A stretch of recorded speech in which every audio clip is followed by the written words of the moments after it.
아주 경쾌한 돌아선 동작으로 멋진 하프발리 슛으로 동점을 만들었는데 이제 요즘 절정의 상승세를 보여주고 있는 레시퍼드가 후반 4분 직접 페널티킥을 얻어내고 마무리하면서 2대1을 만들었고 그 뒤로 토트넘이 이제 반격을 하기 위해서 많이 몰아쳤습니다.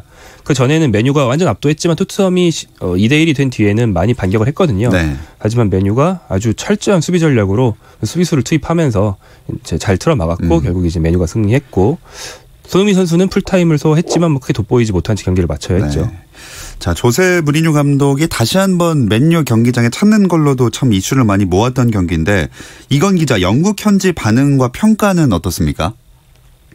네, 무리뉴 감독이 일단 2016년부터 2018년까지 맨유를 이끌고 리그 2위도 하고 그다음에 유로파 리그 우승도 거뒀던 그런 감독이거든요. 그래서 이제 이 무리뉴 감독이 맨유로 다시 돌아오는 것, 적장으로서 돌아오는 것에 대해서 상당히 많은 미디어들과 팬들이 관심이 많았습니다. 근데 물론 패배를 했는데 일단은 그 영국 현지 언론들은 좀 담담하게 일단 전하고 있어요. 왜냐하면 그 토트넘, 그러니까 무리뉴 감독이 맨유에게 지긴 했습니다만 무리뉴 감독이 토트넘에 부임한 이후에 3승 1패 첫 패거든요. 그래서 지금 뭐라고 하기에는 조금 여기 현지 언론들이 약간 부담스러운 거죠. 그래서 3승 1패를 한 감독이기 때문에 여기에 무리뉴 감독이 일단은 뭐 더 강해져서 돌아오겠다. 그리고 또 뭐 맨유가 더 잘했다. 뭐 그런 식으로 이야기를 하면서 무리뉴 감독의 소감을 그리고 이제 뭐 평가를 전하는 데 좀 주력을 하고 있고요.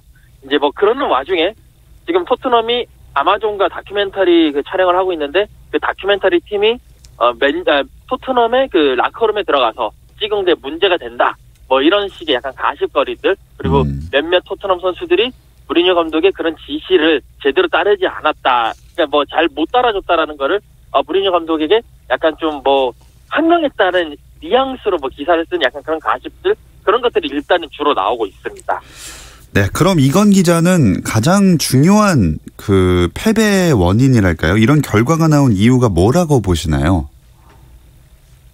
일단은 첫 번째로는 기세라는 부분이 있거든요. 역시 축구도 운7 기3 뭐 이런 말도 쓸 수 있을 것 같아요. 기7 운3이라고 볼 수가 있을 것 같은데 맨유가 사실 홈에서 상당히 강합니다. 특히 7만 2천 명 정도의 홈 관중들이 엄청나게 응원을 하는 부분, 그 부분이 선수들의 경기력에 상당히 영향을 미칠 수밖에 없을 거고, 그다음에 또 맨유 선수들이 이 무리뉴 감독에 대해서 잘 알고 여러 가지 무리뉴 감독의 전술에 대해서 잘 알기 때문에 그쪽을 잘 파고든 것 같고, 토트넘은 계속 무리뉴 감독 부임 이후에 그 선수가 그러니까 주전 선수들을 계속 이렇게 뛰게 하면서 돌리고 있거든요. 그러니까 아무래도 체력적인 부분에 있어가지고 맨유보다는 조금 더 떨어지지 않았나, 체력이 좀 아쉽지 않았나라는 생각입니다.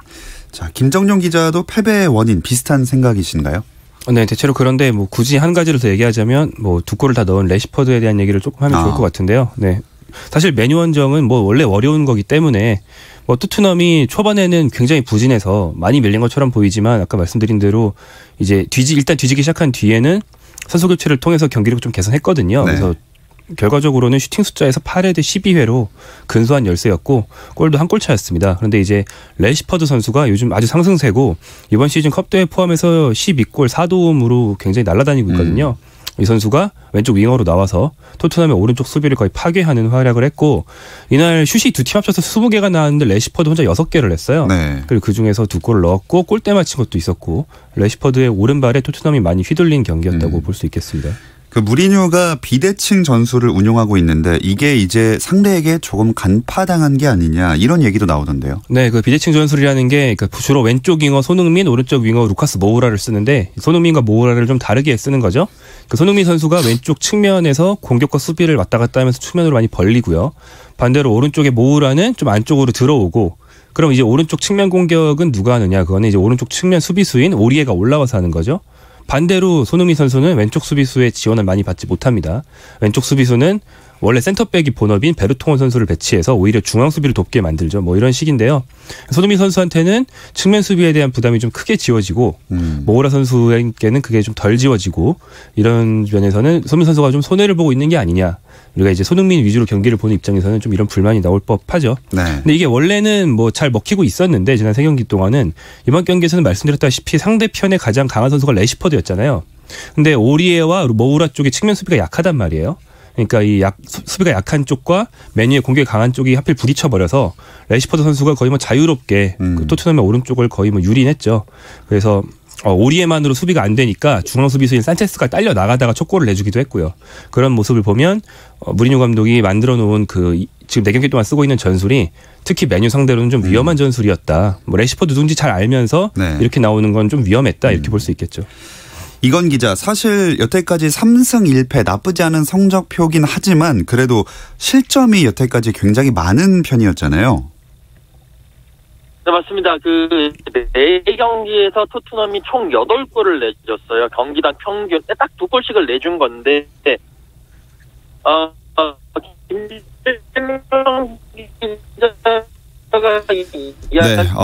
이건 기자, 저희 연결 상태가 많이 좋지가 않아서 오늘은 아마 여기까지 하고 김정준 기자와 이야기 나눠야 될 것 같습니다. 이건 기자의 사이보그가 아니었나? 예.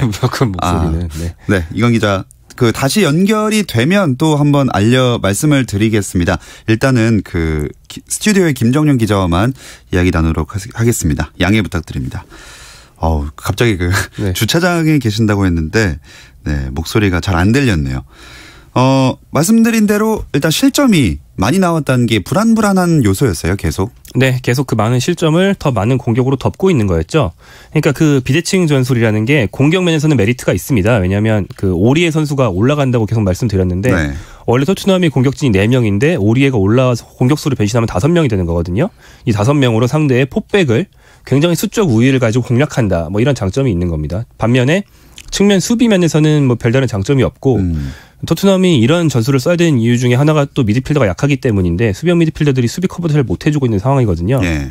뭐 이런 어떤 무리뉴 감독이 부임하자마자 본 팀의 문제점, 수비적으로 수비형 미드필더들의 활약이 좀 부족하다. 뭐 이런 또 풀백들의 수비력이 부족하다. 이런 점을 공격력으로 이제까지 덮고 있는 것 같다고 볼 수 있는데 메뉴가 이거에 대한 대응을 잘 했다고. 그래서 이번에는 그 파이법이 나와버렸다고 네. 볼 수 있겠습니다. 자, 맨유의 솔샤르 감독은 사실 경질 위기다 이런 기사도 많이 났었는데 이번 경기 준비는 굉장히 잘한 것 같아요. 네, 좀 바뀐 느낌이죠. 그러니까 원래 일단 한번 리드를 잡으면 막 수비수 투입하고 이러면서 철저하게 잠그는 모습은 원래 무리뉴 감독이 잘하는 건데 네. 이번엔 솔샤르 감독이 그렇게 했습니다. 토트넘이 그 공격수가 5명이니까 솔샤르 감독이 이제 일단 리드를 잡은 뒤에는 아예 미드필더와 공격수를 차례로 네. 빼고 수비형 미드필더 그리고 이제 측면 수비수를 차례로 투입하면서 수비 숫자를 늘렸습니다. 근데 원래 수비를 강화할 때는 보통 중앙 수비수를 넣거든요. 네. 그런데 솔샤르 감독은 이날 측면 수비수를 넣었어요. 이게 아까 말한 그 모우라와 오리에가 동시에 공략하는 측면 공격을 막기 위해서 메뉴는 좀 특이하게 왼쪽 수비수를 2명을 배치했습니다. 예. 이런 승부수에 가까운 수비 운영으로 이제 토트넘의 역공을 다 틀어 막았다 이렇게 볼 수 있죠. 자, 그리고 이건 기자가 다시 전화로 연결이 됐다고 합니다. 이건 기자 잘 들리시나요? 네, 잘 들립니다.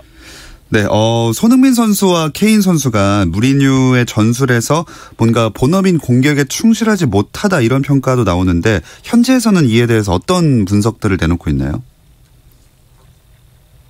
지금 일단 이 현지에서는 그 손흥민 선수, 케인 선수에 대한 관심이 그렇게 크지는 않습니다. 일단 경기 내부에서도 어쨌든 자신들의 몫을 많이 해주고 있고 대부분 영국 현지 언론의 이제 분석들의 가장 주된 포인트는 델레알리 선수의 부활이거든요. 델레알리 선수가 무리뉴 감독이 부임한 이후에 3골을 몰아치는데 일단 기본적으로 폼도 많이 올라왔고 팀의 중심이 되어서 좋은 모습을 보이고 있다. 여기에 뭐 손흥민 선수라든지 케인 선수가 많이 지원을 해주고 있다라는 식으로 이야기를 하고 있기 때문에 아직까지는 케인 선수와 손흥민 선수의 수비 부담에 의한 공격력 저하라는 그런 주제는 수면 아래에 있는 그런 상황입니다. 자, 그렇게 무리뉴 더비는 끝이 났고 오늘 김정용 기자 머지사이드 더비도 있었죠? 네, 이 전통의 지역 라이벌이죠. 머지사이드주 리버풀에 위치한 리버풀 대 에버턴 경기를 이렇게 부릅니다. 이게 같은 지역 라이벌 중에서도 특히 리버풀과 에버턴은 홈구장이 그 공원 하나를 두고 완전 마주보고 있거든요. 예. 여의도로 치면 여의나루에 하나, 색강 생태공원에 하나, 네. 이 정도 있다고 보시면 네. 됩니다. 그래서 걸어갈 수 있는 네, 충분히. 그렇죠. 네. 그래서 이번 경기처럼 리버풀 홈 경기다 그러면은 전통적으로 에버턴 팬들은 자기는 에버턴 홈구장 앞에 집결을 한 다음에 공원을 가로지를 행진해서 리버풀로 가는 거고 이제 멀리서 여행 온 예. 팬이 에버턴 옷을 입고 별 생각 없이 리버풀 경기장 앞으로 바로 가는 버스를 탔다. 아하. 이러면 이제 위험할 수 있군요. 큰 위험에 처할 수 있는 뭐 그런 건데요. 예. 근데 이번 경기는 뭐 더 전력이 강하고 하다 보니까 리버풀의 5대2 대승으로 끝났고요. 사실 이 에버턴의 수비가 최근 다 흔들리고 있었고 마르코 실바 감독이 굉장히 위험한 상황입니다. 이렇게 수비가 흔들린다는 게 뭐 요즘 한국의 김민재 선수 영입설이 예. 나오는 그 이유기도 한데요. 리버풀이 요즘 계속 승리를 하긴 했지만 한두 골차 승리밖에 못했는데 약간 좀 에버턴 보약을 먹었다고 할 수 있는 경기였습니다. 리버풀이 주전 공격진을 다 빼고 네. 뭐 랄라나 샤칠이 뭐 오리기 이런 후보 공격수들을 투입하면서 에버턴을 거의 하수 취급했는데 하수가 맞았습니다. 그래서 이 후보 공격수들이 다 골을 넣으면서 대승을 할 수 있었죠.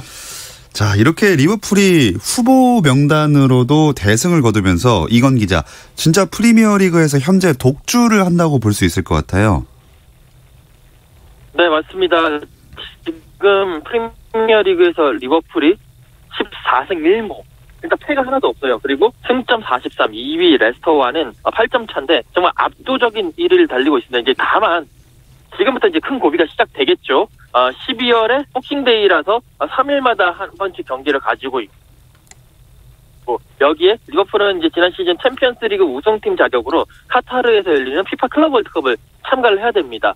그렇기 때문에 그런 체력 안배 뭐 그런 부분도 가장 중요할 것 같고 만약에 이런 빡빡한 일정 속에서 카타르까지 갔다 온다면 그 이후에 주전 선수들의 체력 뭐 회복이라든지 이런 부분에 있어가지고 상당히 많은 공을 기울여야 되고 쫓아가는 팀들 입장에서는 거기에서 리버풀이 조금 한 번 삐끗, 두 번 삐끗하기를 지금 바라는 그런 입장이 되겠죠.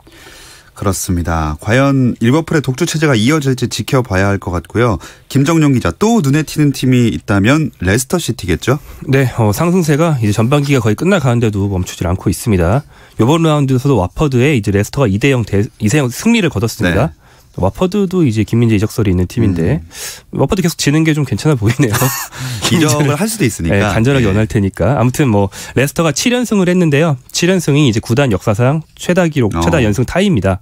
그 아래 이제 맨시티, 첼시가 있는데 이 두 팀도 이번 라운드 다 승리했고요.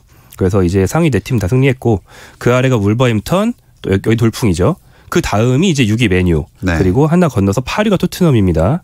그리고 우리 방송에서 많이 거론 안 했는데 조용히 망하고 있는 10위 아스널이 있습니다. 제가 좋아하던 한때 팀이었습니다. 한때 좋아하시던 시절에 융베리가 선수이지 않았나요? 예, 맞아요. 네, 선수 겸 뭐 어떤 팬티 모델로 우리에게 아주 익숙한 네. 융베리 씨가 지금 감독 대행으로 왔는데도 무승 행진을 못 깼어요. 그래서 최근 6경기 무승으로 부진이 심각합니다. 네, 뭐 한 번 감독 대행 경기했는데도 비판 여론이 좀 나오는 것 같더라고요. 이건 기자, 후임 감독의 윤곽은 좀 나왔나요? 네, 이건 기자가 사라졌습니다. 네, 그래서 다시 죄송합니다. 김정용 기자와 얘기 나눠볼게요. 네. 아스널의 후임 감독 윤곽이 어느 정도 나온 상태인가요? 원래 이제 뭐 이 경기에서 잘 해줬으면 융베리로 쭉 갈 수 있다는 식의 좀 긍정적인 전망들이 없진 않았거든요. 왜냐하면 메뉴도 솔차르로 쭉 가고 있고 솔차르가 지금은 좀 흔들리고 있지만 처음 메뉴에 왔을 때는 굉장히 그렇죠. 잘 나갔죠. 쭉 연승했단 말이에요. 그런 효과를 좀 기대했는데 첫 경기에서부터 좀 그렇지 않는 거 아니냐, 아스날 희망이 없는 거 아니냐 이런 식의 얘기를 많이 듣고 있고 뭐 대체자로 뭐 우리가 늘 얘기했던 뭐 토트넘, 심지어 라이벌인 토트넘에서 나온 포체티노부터 뭐 많은 감독들이 거론되고 있습니다만 아직 뭐 이렇게 유력한 감독이 한 명 떠오르지는 않는 상황인 것 같습니다. 네, 일단은 융베리 힘내세요. 네. 자, 그리고 이건 기자의 연결은 아무래도 여기까지 해야 될 것 같습니다. 연결 상태가 좋지 않았던 점을 저희가 대신해서 사과를 드리겠고요. 저희는 잠시 쉬었다 와서 다른 이야기 나눠보겠습니다.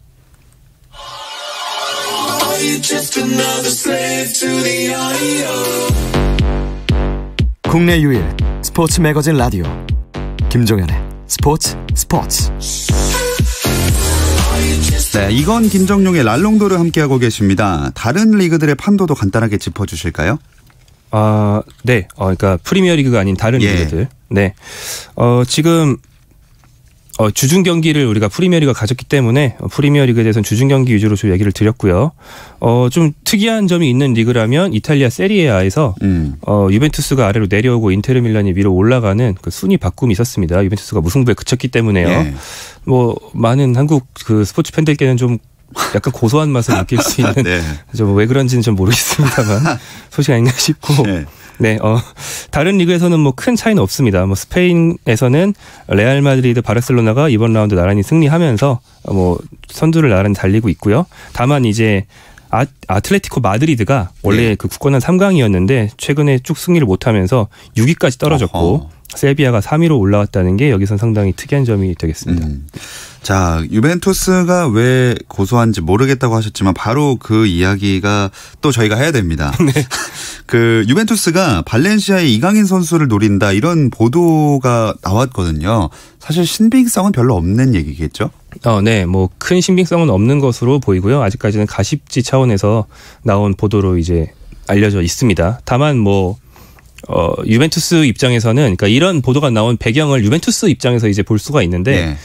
이제 이탈리아 매체에서 이런 게 나오기 시작할 때는 유벤투스가 지금 대형 선수를 영입하는 게 쉽지 않은 상황이거든요. 그래서 유망주들부터 이제 긁어 모아서 키워야 되는 그런 좀 재정적으로 아주 여유롭지 않은 상황이기 때문에 뭐 최근에 뭐 코파 트로피라든가 이런 유망주상의 후보로 올랐던 그러면서도 이제 소속팀에서 아주 맹활약을 하는 건 아니라서 네. 이적료가 막 수백억까지 되지 않는 그런 선수들이 이제 물망에 오른다 이렇게 보시는 게 맞을 것 같습니다. 자, 뭐 유벤투스가 지속적으로 아시아 시장에 관심은 뒀지만 우리나라 팬분들이 댓글 이제 기사에 댓글 보니까 이강인 선수와 엮이지 마라. 되게 반대 여론이 엄청나더라고요. 네, 뭐 그럴 수밖에 없죠. 네, 최근에 한국에서 예. 좀 뭐 우롱하는 처사가 하나 있었기 그렇습니다. 때문에요. 다만 뭐 유벤투스가 지금 북한의 한광성 선수도 있고요. 뭐 아시아 마케팅에도 관심이 지속적으로 있다는 얘기가 있고. 사실은 한국에서 이렇게 무리수를 뒀던 것도 아시아 투어를 꼭 가서 아시아 마케팅을 그렇죠. 하고 싶었는데 한 경기가 펑크가 나서 그거를 메우려고 급히 한국 경기를 잡다가 이제 자기네들이 무리수를 둬서 그런 거거든요. 예. 아시아 마케팅에 관심을 두고 있다는 것 자체는 사실입니다. 네, 그렇게 호날두 선수의 그 노쇼 이야기로 흘러갈 수밖에 없습니다. 호날두가 또 한 번 노쇼 논란에 휩싸이고 말았어요. 네, 이번에 발롱도르 시상식이 열렸는데요. 여기 이제 호날두 선수가 뭐 수상 가능성이 없으니까 불참을 했습니다. 뭐 같은 시기에 이제 이탈리아에서도 시상식이 있었는데 예. 여기서 이제 수상 가능성이 있으니까 이쪽도 이제 이쪽은 기웃거렸다 뭐 이런 것 때문에 예. 우리가 뭐 더욱더 이제 비판의 소지가 좀 많다 이렇게 보고 있고요. 뭐 이거 가지고 이제 호날두를 크게 비판하는 건 사실 뭐 한번 당해보니 한국 사람들 입장이고 유럽에서는 이거에 대한 비판 기사가 이렇게 많이 나오고 있지는 않습니다. 다만 이제 호날두 선수가 이거에 대해서 좀 변호하는 식의 그 글을 자기가 쓴 게 아니고 호날두 선수의 가족이 있었는데 네네. 누나죠. 예, 누나인데 중간에 들어있는 그 몇몇 단어를 봤을 때 예. 자꾸 1인칭으로 호날두에 해당하는 부분이 나오고 이래서 아이 영어로 치면 아이 네, 이런 네. 식으로. 그래서 이거 호날두가 쓴 거 아니냐, 그러니까 이중 계정 아니냐라는 식의 이제 의혹이 나오고 있습니다.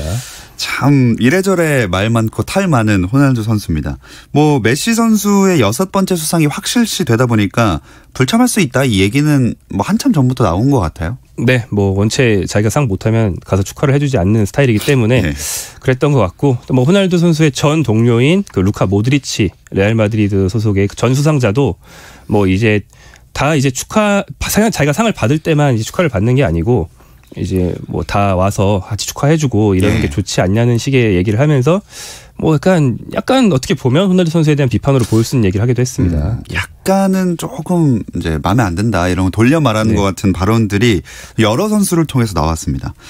자, 그리고 원래 다음 질문이 이건 기자에게 하는 질문이었는데 그 더 베스트 피파 풋볼 어워즈 때 투표권을 가진 한국인이라고 굉장히 자랑을 많이 하셨거든요. 아, 네. 그래서 발롱도르 때는 뭐 없었는지 여쭤봐야 되는데 안 계시기 때문에 김정용 기자에게 어쩔 수 없이 여쭤보겠습니다. 우리나라 기자 중에는 한 표를 행사한 사람이 누구인지 아시나요? 아, 네. 이게 원래도 기자들 사이에서는 다 알려져 있었는데 예. 예전에는 이걸 뭐 조용히 투표만 했는데 이제는 이 해당 매체에서 아주 대대적으로 기사화를 하더라고요. 아, 봤습니다, 사실. 우리가 가지고 있다. 유튜브도 하고. 네. 네, 그 스포츠 서울의 그 위원석 기자라고 축구 기자들 사이에서는 거의 대기자 정도 되는 선배가 계신데 이분이 이제 올해만이 아니고 쭉 행사하고 계십니다. 그 예. 표를. 이분이 이제 어떻게 행사를 했나 보면은 판다이크, 메시, 마네, 실바, 손흥민 요 순으로 투표를 하셨다고 하네요. 이 정도면 뭐 흔히 말하는 그 주모 투표는 아닌 거죠. 그렇죠. 뭐 5위 정도의 우리나라 선수 한 명 넣었다. 나름 객관적인. 그럼요. 예. 네, 충분히 할 수 있는 양심적인 투표인 것 같고 5위는 이제 1점이 부여됩니다. 그래서 손흥민에게 1점을 주신 거죠. 그런데 손흥민 선수가 1점으로 끝나지 않았습니다. 다른 나라 기자들 중에서 손흥민 선수에게 표를 준 때도 있더라고요. 네, 그리스, 핀란드, 보스니아의 기자들이 각 모두 5위로 뽑아서 총 이제 1점씩 4개를 받아서 4점이 됐습니다. 그래서 22위인데요. 22위는 아시아 선수 역대 최고 순위입니다. 순위표를 보시면 손흥민 위에 있는 선수 중에서 뭐 리아드 마레즈가 10위나 된다든가 뭐 케빈 더브라이너가 아주 훌륭한 선수지만 지난 시즌 잘 못했거든요. 네. 그 몸이 안 좋아서.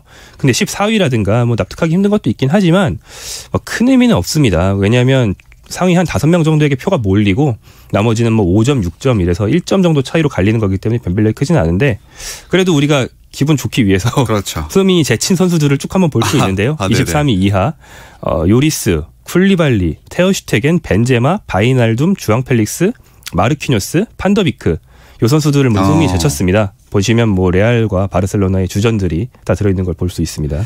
네, 언젠가는 정말 당당하게 이제 몇백 점의 점수를 받아서 순위권 안에 들어가는 모습도 볼 수 있었으면 좋겠습니다. 네. 손흥민 선수의 다음 경기 일정은 어떻게 되죠? 네, 이제 8일로 넘어가는 자정에 벌리와 토트넘이 홈 경기를 갖습니다. 사실은 이것뿐 아니라 그 흔히 말하는 박싱데이, 예. 그 잉글랜드 프리미어리그의 악명 높은 연말연시 일정이 시작되기 때문에 체력적으로 부담이 크거든요. 그러니까 벌리전 나흘 뒤에 바이에른 원정, 어휴. 그 사흘 뒤에 울버햄튼 원정, 그리고 나서는 또 일주일 텀이 있긴 한데 이땐 또 첼시, 그리고 그 다음에는 또 사흘 텀으로 브라이튼 계속 경기가 있습니다. 그렇기 때문에 토트넘이 진작에 리그컵 하나 떨어져 놓은 게 다행이라고 생각될 정도인데 뭐 또 하나 다행인 거는 그 조 2위로 챔피언스리그에서 진출 확정됐기 때문에 네. 아마 바이에른 원정은 뭐 손흥민이나 케인 같은 그동안 힘든 선수들은 아마 안 가지 않을까 생각이 됩니다. 네, 선수들에게는 힘들지만 그래도 팬들에게는 즐거울 수밖에 없는 박싱데이 일정이 이제 눈앞으로 다가왔습니다. 오늘 해외 축구 이야기는 여기까지 나누겠습니다. 풋볼리스트 김정용 기자 고맙습니다. 고맙습니다. 네, K리그 승강 플레이오프 1차전 경기 부산 경남 0대0으로 종료가 됐고요. 저는 내일 저녁 8시 30분에 다시 돌아오겠습니다. 김종현의 스포츠.